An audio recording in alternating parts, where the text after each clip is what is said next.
Day in my life as grade 8 student. Kaya naman talagang sabi ko naman talaga dito ng ay for the go. Uy, ganun be. Charot. Hi guys! Welcome to my vlog part 2. For today's video nga po pala pumunta kami dyan ng Puerto Galera. Uy, malayo yun. Di talaga yun. Charis! Kaya naman talaga papasabi ko talaga dyan another day, another vlog. Ay for the go. Kung mapapansin nyo nga po talaga naglalakad kami kasi hindi pwede makapasok ang tricycle dyan. Sobrang sikip. I-update ko na lang po kayo kapag pupunta na kami ng Puerto. Bye! A few moments later.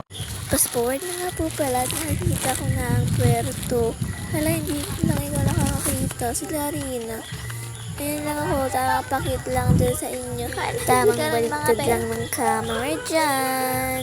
And ayan na nga kami, naglalakad lang. Malapit naman na kami makarating doon. Naglalakad lang kami hanggang sa makarating. For the go. Hala, di ba yung meron be? Uy.